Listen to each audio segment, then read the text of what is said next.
when you perform for others, you feel a connection with your audience. And so, yeah, I don't understand it to this day, but I know that we impacted each other, and I guess the best way to explain it is by realizing our shared humanity. By kind of, it was almost like a celebration of our shared humanity every Yeah. performance, and so especially when I played jazz, Mm, yeah. So we I actually bet. actually had a conversation with Greg Thomas, and that's on my YouTube channel as well, I believe. You can check that out. But we talk about Very all cool. this. Unfortunately, racism did worm its way heavily into my experience with music.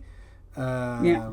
But also, there were glimmers of a recognition of my humanity as well. So, you know, I'll give you one brief story, one brief one that I'll repeat, which is I was trying out for district band, all right? And when you try out for district band, you have to do a sight reading. And the Mhm. judges cannot look at you. They're faced away from you. They are grading you. They're just listening. They give you directions facing away.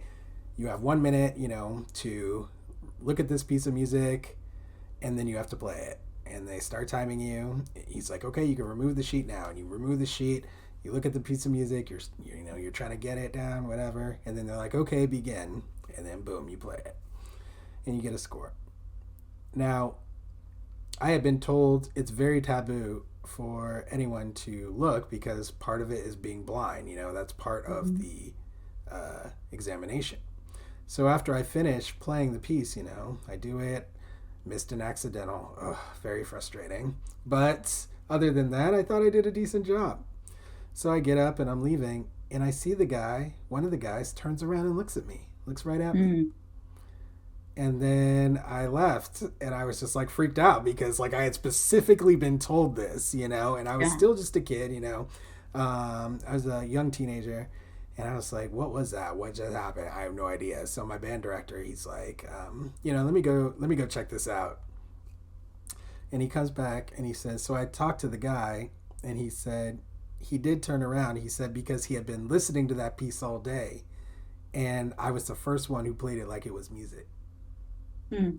That's what he said. So I was like, whoa, whoa, that's pretty crazy, And it's funny he said that too because the way that I did the sight reading is I heard it in my head, It's almost like I played it in my head first.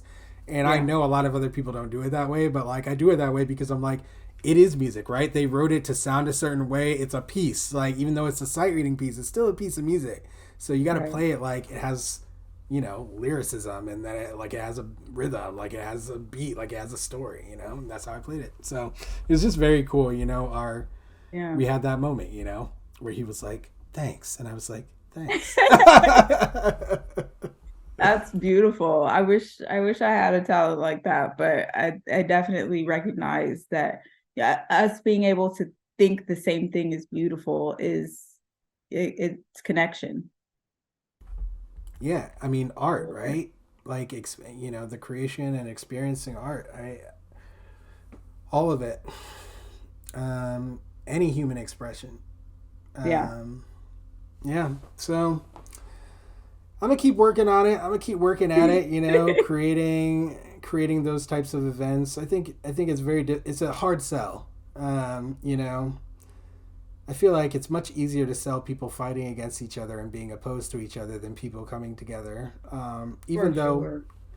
everyone loves it when people come together, like genuinely come together. It's like it's some of the best stuff that ever happens to us as human beings, like when we Yeah. come together, and it's good and it's great and it's like empowering and you feel like one, Yeah. that is there's nothing like that experience. And so I wish that we could embrace it as a group. I wish that we could find a way to all agree that creating those types of experiences is something we should collectively pursue. But Yeah. I know it sounds very wish-washy to people, but I always tell them like, I'm a math person, all right? Listen, I'm the last person who's just trying to talk about mysticism or something like that. I'm talking about this is our reality. Right. Our reality is that we live in a country that cast a really really powerful generations long illusion on us. Yeah. Like that is the reality. It's very difficult for people to accept, but that's how it is. And personally, I like living in reality. Okay, like I get that it hurts. All right. Yeah. I get it, but life hurts. That's what life is, all right? It comes with the burden and the blessings, all right? You get them both, all of it at once sometimes, okay? And you gotta accept. Hopefully we can make it easier for people to accept.